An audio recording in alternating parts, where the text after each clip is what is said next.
I'm talking on the subject. Lok Sabha അനിശ്ചിതകാലത്തേക്ക് പിരിഞ്ഞു. ലോക്സഭയിൽ അവിടെ ലോക്സഭ തുടങ്ങിയപ്പോൾ തന്നെ പ്രതിഷേധമായി എഴുന്നേൽക്കുകയായിരുന്നു. ഏതാനും സെക്കൻഡുകൾ മാത്രമേ ഉണ്ടായിരുന്നുള്ളൂ. അനിശ്ചിതകാലത്തേക്ക് ലോക്സഭ പിരിയുന്ന കാഴ്ചയുണ്ടായി.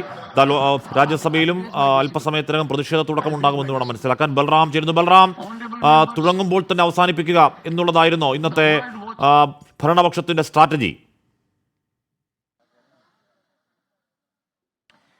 ഹഷ്മി, കഴിഞ്ഞ ദിവസം സഭയിൽ നടന്നതിന് സമാനമായ രംഗങ്ങൾ തന്നെയാണ് ഇന്നും ലോക്സഭയിൽ ഉണ്ടായത്. സഭ സമ്മേളിച്ച് 3-ാം നിമിഷം സഭ പിരിയുന്നതാണ് ഇന്ന് കണ്ടത്. പ്രതിപക്ഷവും ഭരണപക്ഷവും പ്രതിഷേധവുമായി രംഗത്തുണ്ട്. രണ്ട് പക്ഷത്തെയും അംഗങ്ങൾ എഴുന്നേറ്റ് നിന്ന് പരസ്പരം മുദ്രാവാക്യങ്ങൾ മുഴക്കുകയായിരുന്നു സ്പീക്കർ ചെയറിലേക്ക് വരുന്ന ഘട്ടത്തിൽ തന്നെ. തുടർന്ന് സഭ സമ്മേളിച്ച് ഉടൻ തന്നെ പിരിയാനുള്ള തീരുമാനം എടുക്കുകയായിരുന്നു സ്പീക്കർ. അനിശ്ചിതകാലത്തേക്ക് ലോക്സഭ പിരിഞ്ഞിരിക്കുകയാണ്. ഇനി പ്രതിഷേധം പാർലമെന്റിന് പുറത്താകുമെന്ന് ഉറപ്പായി കഴിഞ്ഞു. കോൺഗ്രസും ഇന്ത്യ സഖ്യത്തിലെ മറ്റു പാർട്ടികളും അക്കാര്യം പ്രഖ്യാപിച്ചു കഴിഞ്ഞിട്ടുണ്ട്. അതേസമയം രാജ്യസഭയിൽ ഇപ്പോഴും നടപടികൾ മുന്നോട്ട് പോയിക്കൊണ്ടിരിക്കുന്നു. അടിയന്തര സ്വഭാവമുള്ള റിപ്പോർട്ടുകൾ, പാർലമെന്ററി സമിതികളുടെ റിപ്പോർട്ടുകൾ സഭയുടെ മേശപ്പുറത്ത് വയ്ക്കുന്ന നടപടികളാണ് ഇപ്പോൾ പുരോഗമിച്ചുകൊണ്ടിരിക്കുന്നത്. അത് കഴിഞ്ഞ് മറ്റ് നടപടികളിലേക്ക് കടക്കുമ്പോൾ പ്രതിഷേധം ഉയരും എന്ന് തന്നെയാണ് നിലവിൽ മനസ്സിലാക്കാൻ കഴിയുന്നത്. അത്തരത്തിൽ രാജ്യസഭയിൽ പിന്നെ പ്രതിഷേധം തുടങ്ങിയെന്ന് കേൾക്കുന്നു. രാജ്യസഭയിലും പ്രതിഷേധമാണ്. ലോക്സഭ തുടങ്ങി 3-ാമത്തെ മിനിറ്റിൽ ലോക്സഭ പിരിയുന്ന സാഹചര്യം ഉണ്ടായി. രാജ്യസഭയിലും സമാന കാഴ്ച.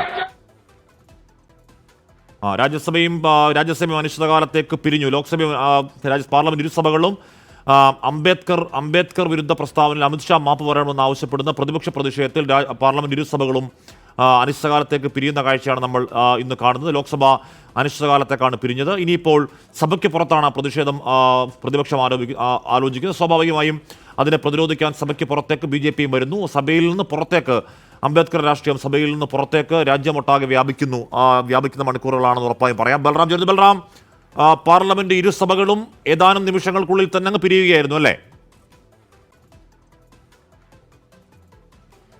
ഹഷ്മി, രാജ്യസഭ പിരിഞ്ഞിരിക്കുന്നത് 12 മണി വരെയാണ്. ഇനിയും സമ്മേളിക്കും. തുടർന്ന് പ്രതിഷേധം ഏത് തരത്തിലായിരിക്കും, ഭരണ പ്രതിപക്ഷങ്ങൾ നിലപാടെടുക്കുക എന്നതനുസരിച്ചായിരിക്കും പിന്നീട് മുന്നോട്ട് പോകുമോ എന്നുള്ള കാര്യത്തിൽ തീരുമാനമുണ്ടാകുക. നിലവിലിപ്പോൾ അനിശ്ചിതകാലത്തേക്ക് രാജ്യസഭ പിരിഞ്ഞിട്ടില്ല. 12 മണി വരെയാണ് രാജ്യസഭ പിരിഞ്ഞിരിക്കുന്നത്. ലോക്സഭ അനിശ്ചിതകാലത്തേക്ക് പിരിഞ്ഞിരിക്കുന്നു. ലോക്സഭയിൽ ഒരു തരത്തിലും മുന്നോട്ട് കൊണ്ടുപോകാൻ കഴിയാത്ത തരത്തിലുള്ള രംഗങ്ങളാണ് ഉണ്ടായത്. സ്പീക്കർ ചെയറിലേക്ക് എത്തുന്ന ഘട്ടം മുതൽ തന്നെ ഈ ബഹളത്തിന് തയ്യാറായിക്കൊണ്ട് ഭരണ പ്രതിപക്ഷ അംഗങ്ങൾ എഴുന്നേറ്റ് നിന്ന് പരസ്പരം മുദ്രാവാക്യങ്ങൾ മുഴക്കുന്ന രംഗങ്ങളാണ് ഉണ്ടായിരുന്നത്. തുടർന്ന് സമ്മേളിച്ച ഉടൻ തന്നെ അനിശ്ചിതകാലത്തേക്ക് പിരിയാനുള്ള തീരുമാനം സ്പീക്കർ പ്രഖ്യാപിക്കുകയായിരുന്നു. രാജ്യസഭയിൽ അതേസമയം അടിയന്തര പ്രാധാന്യമുള്ള പാർലമെന്ററി സമിതി റിപ്പോർട്ടുകൾ മേശപ്പുറത്ത് വയ്ക്കുകയായിരുന്നു. ആ നടപടികൾക്ക് തൊട്ടു പിന്നാലെ തന്നെ പ്രതിപക്ഷത്തിന്റെ ഭാഗത്തുനിന്നും ബഹളം ഉയർന്ന ഘട്ടത്തിൽ 1 മണിക്കൂറിലേക്ക്, അതായത് 12 മണിവരെ പിരിയാനുള്ള തീരുമാനം രാജ്യസഭാ ചെയർമാൻ പ്രഖ്യാപിച്ചു. 12 മണിക്ക്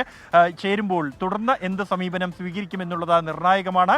ലോക്സഭ പിരിഞ്ഞ സാഹചര്യത്തിൽ ഈ JPC ഔപചാരികമായി നിലവിൽ വരുന്നത്. രാജ്യസഭ പിരിഞ്ഞത് 12 മണി വരെയാണ്. അതിനുശേഷം അവിടെ എന്താണ് പ്രതിഷേധം കാണാം.